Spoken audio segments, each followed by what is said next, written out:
Welcome to Hot Chips 28.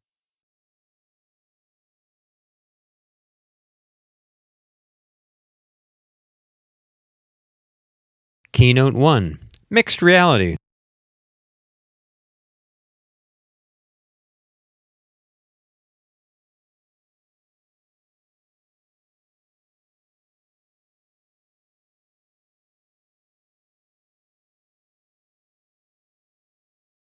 We have a really exciting keynote by Nick Baker from Microsoft. Nick studied electrical engineering at Imperial College London, and then he moved to the United States. He's a local of Mountain View. He has worked in a bunch of companies such as Apple and others, and right now he's at Microsoft, where he has worked on a whole lot of products, including Web TV, Ultimate TV, Xbox, and now the HoloLens project. He is currently responsible for hardware architecture and verification as part of the silicon and technology team within the Microsoft Windows and Devices group. He's a great skier, plays piano, builds and flies model aircraft, and bikes to work every day.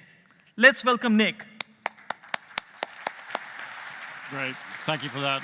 Thank you very much. Can everybody hear me? OK, good. So here's what I have in store for you today, clicker permitting.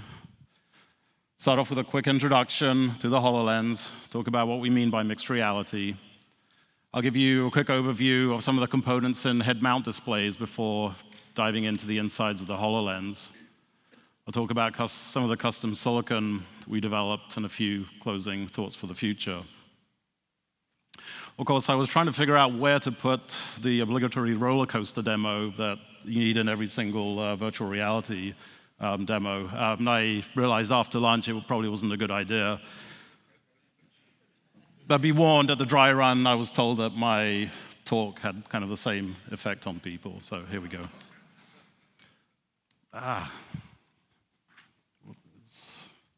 Seem to be having some clicker issues here. So significant advances in our industry have quite often coincided with major paradigm shifts in how we do either input, output, or the form factor. So for example, punch cards gave way to CRTs and keyboards. The story behind this data point 2200, of course, is that the 8008 chipset was originally conceived for this. Xerox PARC gave us graphical user interface and the mouse. And then with Moore's Law and newer technologies, we could, of course, take these things portable. Has anybody ever used one of these guys? So you can actually go to Epson's website and still find the reference manuals from this from the 80s. Of course, touch is now pretty much ubiquitous. You combine all of these elements together and you start seeing the personal communication devices that we all know and love today. I've been told I need to update my slides a little bit, but I had to throw this in for the IBM people in the crowd here. Then, of course, more recently, gesture, more significantly voice, have become more prevalent. So where was I going with this? OK, so with HoloLens, we knew we had to innovate in all three areas at once: input, output, and the form factor. For the input, we introduce gaze, gesture, and voice. Well, you can use, say, a Bluetooth peripheral. All you need is where you are looking. So a few simple hand gestures and voice commands. For output, of course, holographic displays. These let you see the virtual images projected right in front of you, as if in the real world with you. Spatial audio lets you locate holograms as well, even if they're behind you. The form factor is a fully untethered head-mount computer. So unlike a lot of VR systems today, you're not reliant on a PC or a game console, even wirelessly. So HoloLens enables holographic computing natively. You don't have to place any markers in the environment, no reliance of external cameras or other devices, no tethers, you don't need a cell phone, you don't need a laptop. All you need to interact with the fully built-in Windows 10 mobile computer, again, is GGV, your gaze, gestures, and voice. And because we have all of the sensing technology built in, you're free to move around your environment as well. Does this really work? Yes, it does. So I can walk around my home, go through each room, and I really don't have to do anything from one room to the next. In fact, the holographic dog that I left on top of the piano is still there when I walk around the house, even when I come back next day. So just to be fair, I tried playing a holographic piano inside the dog's bed. We don't, of course, have that in the library yet, so I settled for a cat and made it a little bit bigger than the dog. So HoloLens is the first fully untethered holographic computer with see-through lenses. High-definition holograms come to life, integrating seamlessly with the physical objects around you. We call this mixed reality. I believe it's a more natural way of interacting, potentially unleashing new ways in terms of how we connect, create, and explore, and even play. It's a great example of what we mean by one Microsoft, great collaboration across many teams, bringing you advanced technologies in, say, computer vision, custom sensors, custom silicon, and of course, custom optics. And most importantly, of course, is now available for purchase today. Launched at the end of March. You can go to our website and sign up as a developer and get one of these.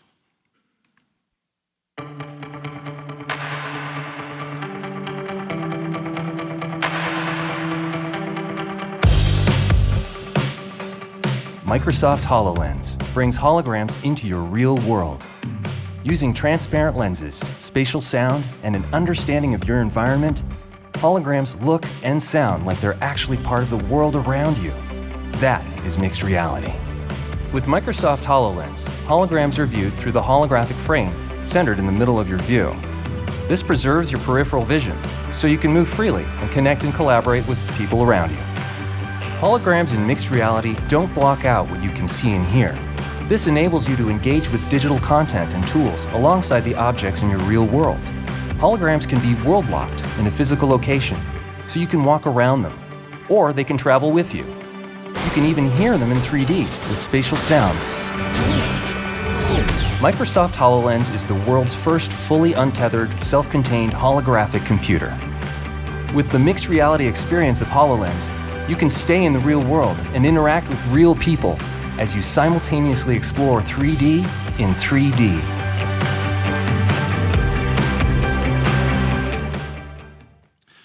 So let's talk a little bit more detail about some of the experiences you saw there. So for example, imagine working on some kind of car part or engine part, or in this case, a character.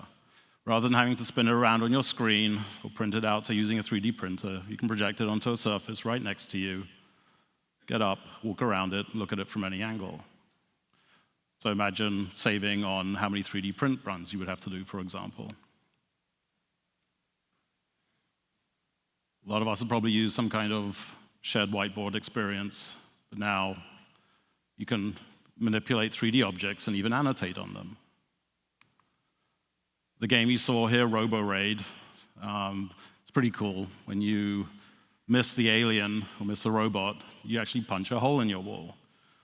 You can do this all over your room, walk around and look inside. You can see the 2x4s, the pipe work, the duct work.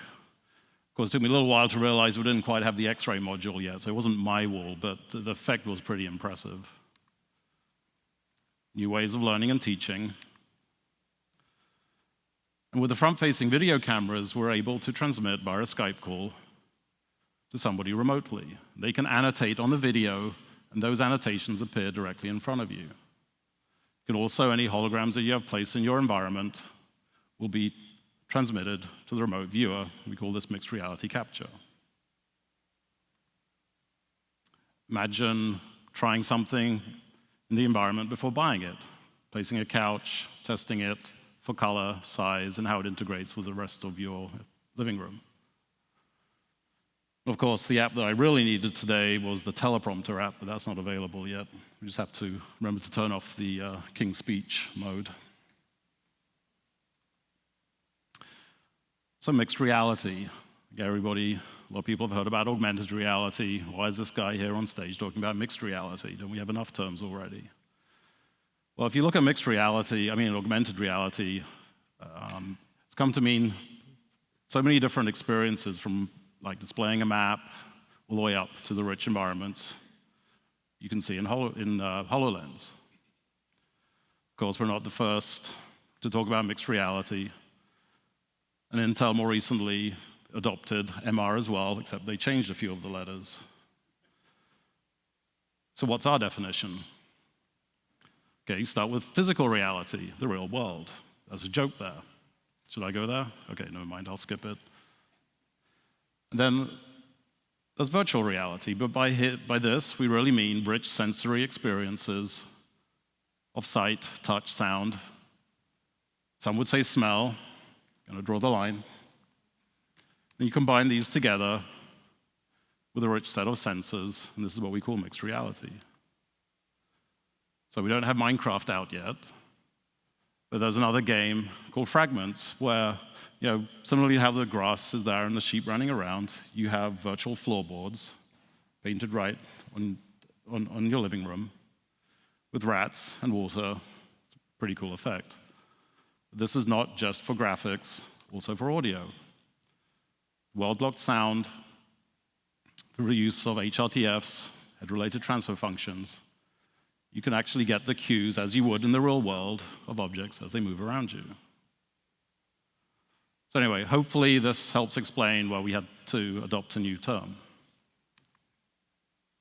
So if you're anything like me, probably did a little bit of high school physics, maybe did a little bit of refresher in university or college, did some optics, and then never used it again and promptly forgot everything. You start working on a head-mount display, and there's a lot of terms and technologies that may not remember. So rather than dive into the HoloLens and point out some of these things, I figured I should do a quick tour around what some of these components are. So if you're an optics expert, please bear with me. So head mounts are, of course, not completely new. Ivan Sutherland's work there on the top left from the 60s got its name, sword of Damocles, from the pole that suspended the device from the ceiling, of course being there to skewer the hapless user at any time. The analogy being to the sword that was hung above the king's throne by a horse's hair. Of course, Hollywood has had its go at defining these as well. So let's look at some of the building blocks. Well, start with some imaging optics. This is what forms what we call the exit pupil, the entrance pupil, of course, being the eye in this case. It also projects the image a few meters out in front of you, rather than actually coming from a display a few millimeters away. If you look inside a VR headset, these are the lenses that you pretty much notice immediately. Inside the HoloLens, these are inside what we call our light engines. You can't point them out directly. Next, for a see-through display, you need some kind of combiner optics. So this is obviously what takes the virtual image and combines it with the real image. No direct correlation in a virtual reality headset except for maybe doing this electronically with front-facing cameras. On HoloLens, these are our waveguides or the holographic lenses. Next concept, pretty important, exit pupil expansion. This is how we get what we call a large eye box. What's an eye box? Well, I brought a few friends along to try to help explain. The point being, though, that you can move your eye in relation to the headset for one of several different reasons. For example, everybody's eyes are different spacing apart. We call this interpupillary distance, or IPD. So without the ability to expand the eye box horizontally in this case, you'd have to have some kind of mechanical adjustment, as a lot of VR headsets do. Not being able to do vertical eye box expansion means that you become very sensitive to the placement of the device on your head.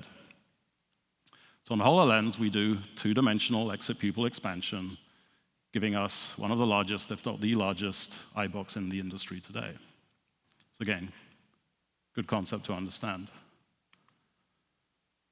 Next, on the displays, we use two liquid crystalline silicon LCOS displays as you would find inside a projector. VR, of course, uses OLED panels typically. Next concept, head tracking. So here, as we move around, we want to be able to locate the head where it is within your environment, and also in which direction it's looking. Call this the pose. Very important to do right. What will happen if you don't? Holograms will swim, or the virtual image will swim, causing sickness pretty quickly. If you're not doing this at a fast enough rate, of course, the holograms will follow along with you rather than staying locked in place. And then round off with gesture sensing, voice, eye tracking.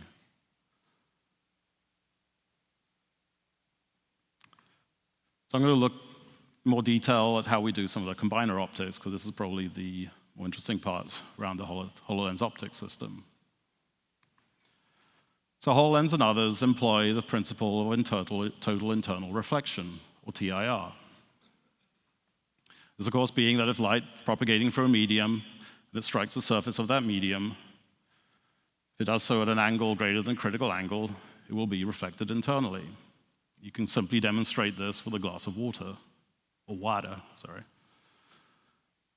So one way of using this is to say have a prism, or a freeform prism.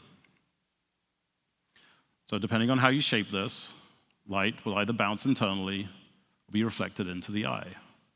So as you can see here, we have done one of the primary functions, which is to move the display to one side so it doesn't obscure your vision.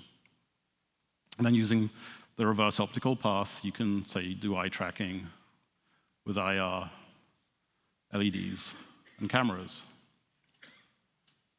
So one challenge of doing it this way is the volume tends to get large if you want to do large field of view. So what we and others use are waveguides. First example of a waveguide here uses embedded mirrors. So in the Epson case, there's a single mirror, light gets coupled in from the side, strikes the mirror, halftone mirror, so it's see-through as well, and the light gets reflected into the eye. Loomis uses a cascade of mirrors, each one passing more light down the waveguide while reflecting into the eye. Of course, using this, you can get horizontal exopupil expansion. And then you can use a series of embedded prisms as well. Trying to manufacture these things in glass can be a little bit challenging, of course. So what HoloLens and others have done is we apply a surface coating. And in that coating, we can, with imprint lithography in our case, construct a series of diffraction gratings. Call this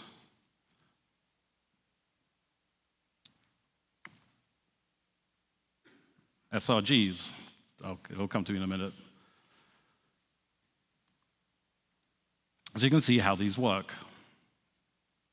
You have the display at the top going through the optics, coupled in through the diffraction grating, gets diffracted inside the waveguide. Hits another diffraction grating and it gets coupled back out again. And how you shape these gratings will determine if you can do two-dimensional exopupil expansion, which is what we do. Having a sequence of these plates together, building them up, having a few different types of gratings, you can then also construct RGB color holograms as well. So how this ties out into our building blocks. You have display up at the top, imaging optics, the waveguide as the combiner, and the gratings performing exopupil expansion.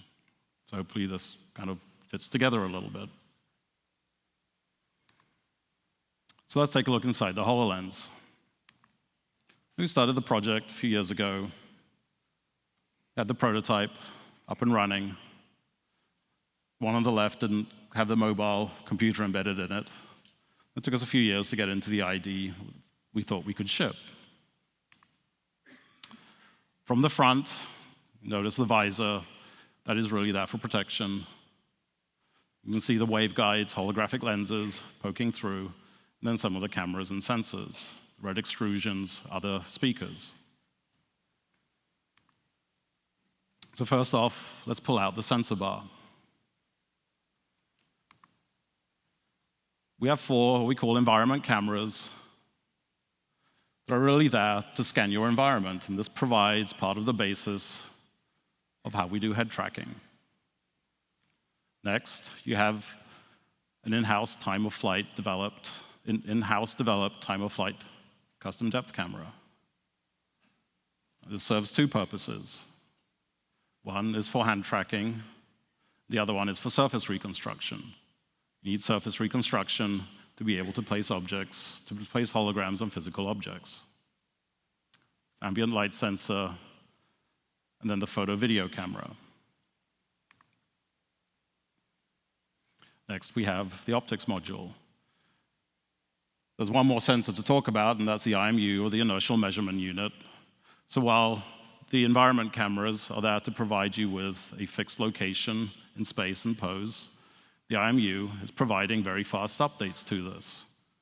So as you move your head around quickly or move around, you want to be able to feed your latest pose information into the display as quickly as possible. We're able to do this within a few single-digit milliseconds. Very important, again, for keeping your world from swimming and keeping holograms locked where you left them.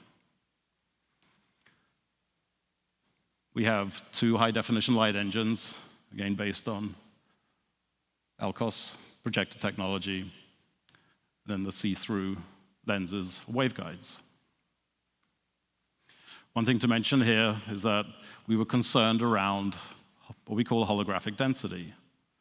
So you want to really be able to go and see the detail in a hologram. Not only that, you want to be able to potentially read instructions or kick back and read the New York Times. So we spent a lot of effort in getting as much resolution into the holograms as possible. 2,500 light points per radian, to be exact.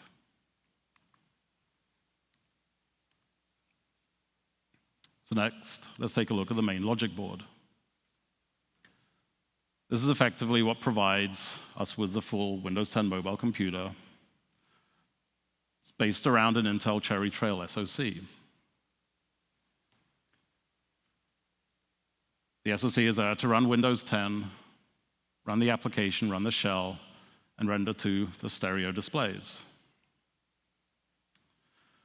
We have a custom-built HPU, or holographic processing unit, which is really there to offload the SoC from running all the environment understanding, environment sensing, and gesture sensing tasks. So all of the input sensors connect to this, and a very compact set of data is sent to the Intel SoC. Of course, solid-state storage, as you would expect, and memory. And a final call-out for the 2 stereo speakers. Of course, if you can see holograms projected into your world, you want to be able to hear them and the real world as well. And so headphones wouldn't quite have worked for us here.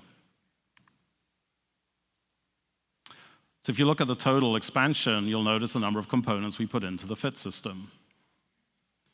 So we want to be able to accommodate a wide range of head sizes and mounting preferences. And the whole front assembly can slide backwards and forwards, so you can accommodate different amounts of eye relief for people with eyeglasses. Also notice that we have no fans or heat sinks. We wanted this to be as reliable and robust as possible. In fact, we were certified for spaceflight. Speaking of which, we worked with NASA, Project Sidekick, to send a couple of these up to the International Space Station. Let's take a look. Project Sidekick's goal is to empower astronauts on the ISS with assistance when and where they need it. And we want to do that by connecting them with remote expertise and with providing a holographic instruction manual for certain tasks on board the ISS. Sidekick leverages the Microsoft HoloLens technology to enable users to render annotations in each other's worlds. We performed extensive certification in both the C9 weightless zero-G flight as well as the NEMO underwater space station analog. In December 2015, we launched 2 of these devices to the International Space Station. Did you say you can see us? Oh my God. In February 2016, Scott Kelly successfully checked out the Sidekick application by making the first Skype call from space station to mission control. We messed around with it for like 2 hours, and immediately I sensed this is a capability we could use right now. So as you can tell, our work can be a blast sometimes. So let's look at some of the silicon we developed. First off is a block diagram of the system comprising the electrical components. As you would expect, everything on the left is everything you would find in a mobile computer. Centered around Intel Cherry Trail, 14 nanometer. Top left, audio components. Notice we have 4 microphones, so we can do excellent noise suppression. And of course, Wi-Fi, Bluetooth. Wi-Fi radio here is really the only connection you need to the outside world, directly to the internet. Flash, charger, power subsystem, of course buttons and so on. Well, the holographic elements come in on the right-hand side, again centered on the HPU, the depth, the IMU, and the environment cameras connect to the HPU, which effectively processes all of this information and sends a very compact set of data to the SoC.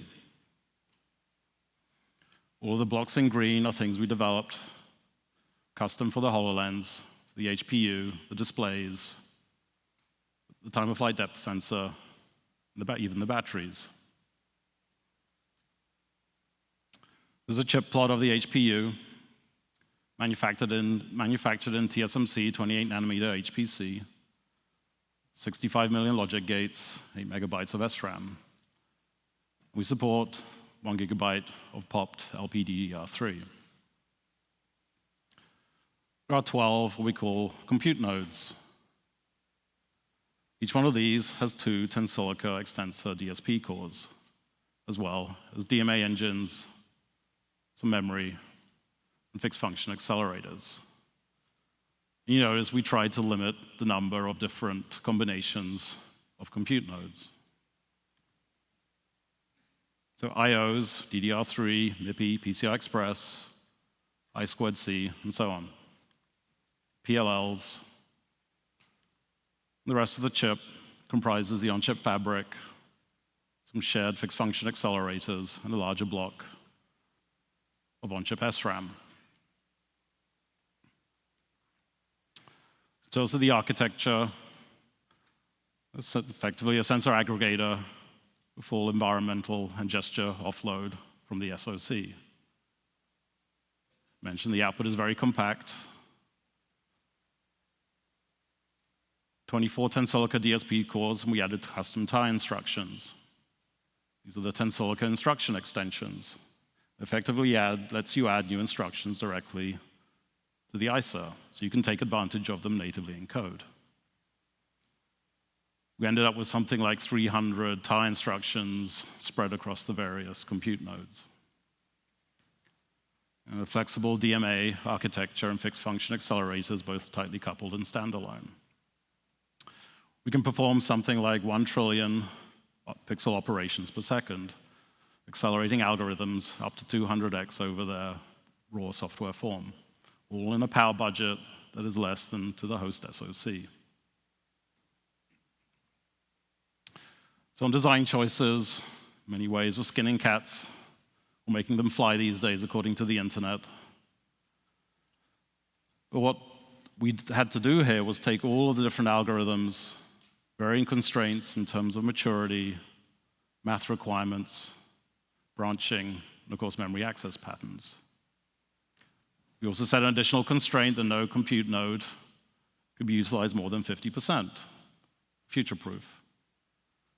And again, for head tracking, stability, and responsiveness, we wanted short latency as possible and guarantee that all of these things are happening at a consistent rate. So all of this has to be orchestrated on the HPU and guaranteed to work absolutely every single time slice. So we looked at a bunch of different possibilities. Of course, we learned a lot from Connect in terms of partitioning algorithms across CPUs and GPUs. Quite often when you do it that way, you will take the algorithm, if you, particularly for memory, you're modifying the algorithm to fit within the memory subsystem. So here, being able to really look at the algorithm and say, how can we unlock this potential, potentially end up with a more flexible result? Looked at arrays, more traditional CPUs on a chip. But if you don't have the ability to add custom instructions, then the math density is not necessarily what you need. We looked at commercial ISPs as well. In the end, within the power budget, meeting all the constraints, there wasn't really any kind of one-size-fits-all solution like this. So we settled on a hybrid approach, utilizing programmable elements wherever we could, and then using fixed function acceleration where it made sense. Again, minimizing the number of unique blocks we had to create. So I think everybody's heard about or talked about co-design. I think we kind of took it to the extreme with this project. So early on, we started with the experiences team and the software team, the hardware team all together, understanding what this product needed to be and what was important. So being able to understand that, yes, you wanted to be able to read text, and you cared about the density of the holograms, was really important. Next off, we took algorithms from several parts within Microsoft, including Microsoft Research, and started the process of trying to map these down into something that we thought was implementable in hardware. And again, here you had collaboration between the person who knew the algorithm, the software engineer, and the hardware engineer, working to try to understand what could be taken out of the original double precision floating point implementation into single precision or even fixed point. And then layering on top of that what the duty cycle latency requirements are. Of course, I talked about the importance of making sure that we were feeding the engines with the right kind of memory architecture. Then working with the performance team to understand, could we meet our targets, keeping these things programmable, or where did we need to go into some kind of fixed function architecture? Next, the hardware designers and the software designers got to work. The software team was working in tandem with the hardware team as we were designing the blocks, making sure they could program. They even learned how to add tie instructions. Hey, hardware's easy. So we had a bit of proliferation of tie instructions, which you then had to optimize.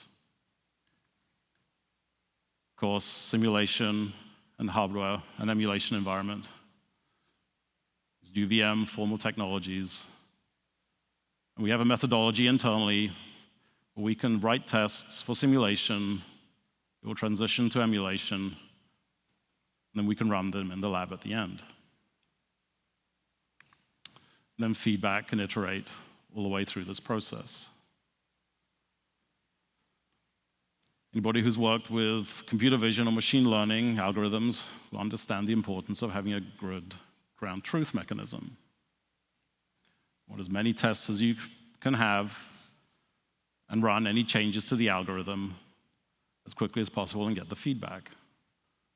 So if you're tweaking an algorithm to say change what precision you're using, run it through a few tests, you may find that you haven't changed it significantly, but you run it through hundreds or thousands of test cases, you'll find it wasn't probably not the right thing to do.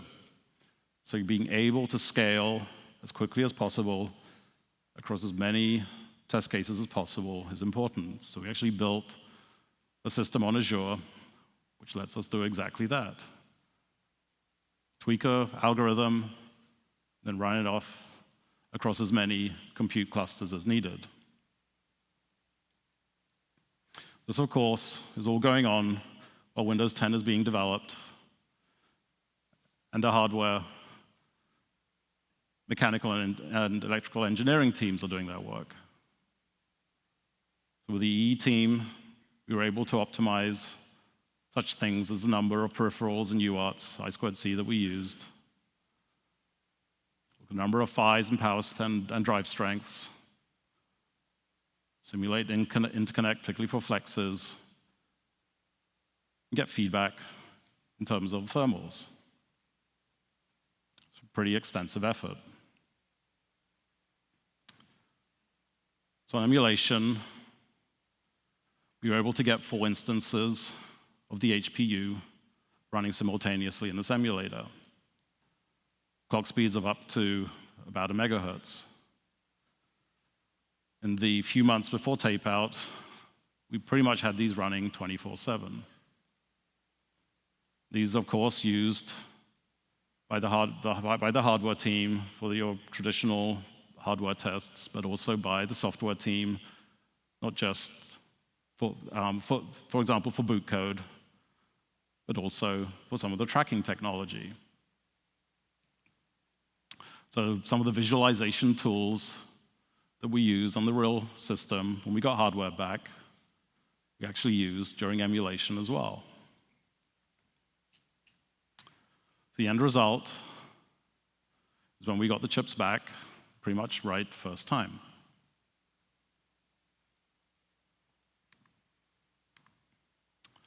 Okay, so what can we talk about for the future? So here's one possibility. I think we're a little ways away from this still. But as an industry, there are a few areas that we can all work on and collaborate together. So of course, if we think about immersion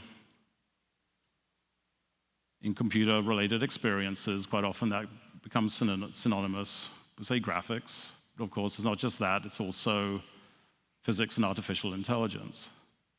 Something that they're concerned about for, say, head-mount displays, though, is also the field of view. On a head-mount display, the human vision system, field of view covers over 180 degrees horizontally, more than 100 degrees vertically. If you look at some of the largest FOVs out today on some of the consumer VR headsets, you're still only pushing like 100 degrees diagonally. So how far do we want this to go? So this is where you see dire warnings of us needing 8K panels per eye within a few years, and all the tax that has on rendering, the interconnect, and on displays themselves. It's particularly wasteful, seeing as you can really only see clearly a small angle in the center of your eye, your fovea. So we already started seeing foveated rendering being talked about commonplace in terms of helping reduce and offload the GPU. But that still leaves, what do you do with the actual display itself? One possibility, of course, is to have variable resolution display. So interesting to think about what that means all the way from the graphics engines through the display controllers. What does it mean for interconnect standards? What does it mean for the display panels? Another area we talk about is enhancing input. So of course, we have the holograms and we have spatial audio, but still, you can't really touch or feel holograms. So what does it mean to be able to do that? Of course, there are gloves, other devices that let you provide haptic feedback, but potentially some areas to spur some interest. And of course, power, being able to design these systems from the intended experience and application on out, not just the HPU, but also the SoCs as well, and battery technology. So anyway, a few thoughts on what we can all be working on together for the future. So Microsoft started talking about Windows holographic a few weeks ago. This is essentially taking some of the software and experiences and shell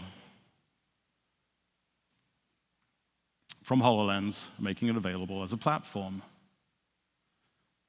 This potentially enables other device manufacturers of, say, virtual reality headsets,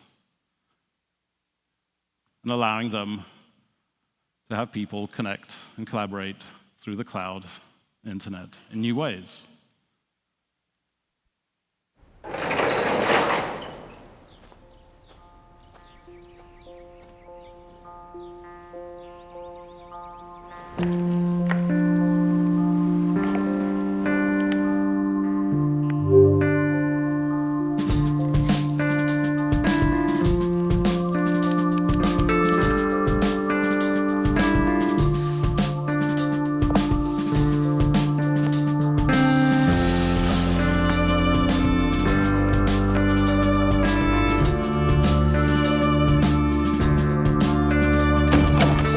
Sorry, Penny.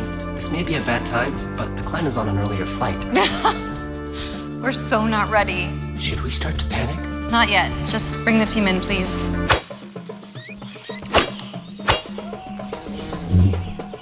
I can see you're hard at work, Samir, but Penny needs your help. Yeah, sure thing. Just let me check out this bunker real quick. Samir, the client is on... As per usual, your sense of timing is just awesome. Kai-san, Penny が呼んでいますけど。今すぐ行くって伝えて。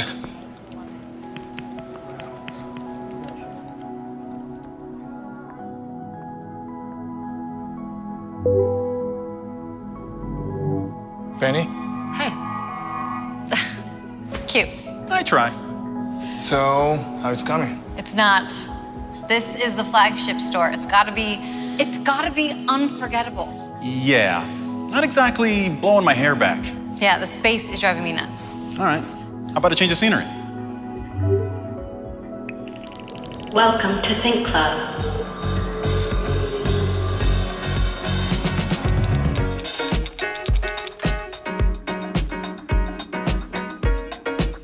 Some inspiration, please. Namaste.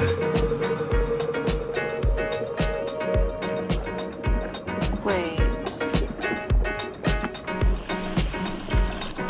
Inspiration comes from the most unfamiliar places.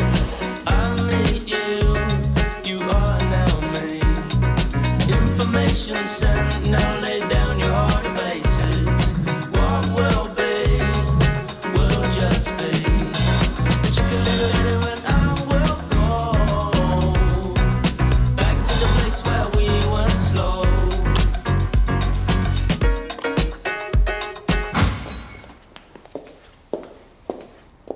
Mata giri-giri nano ne.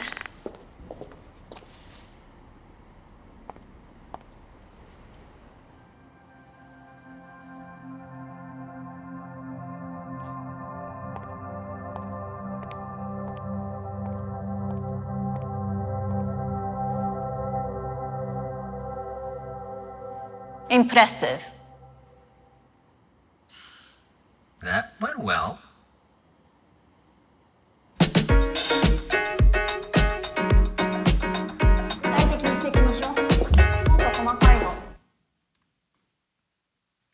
With that, thank you.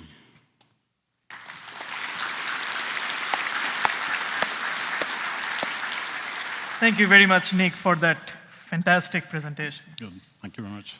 Nick will be around, so you can catch him somewhere over here if you have any questions.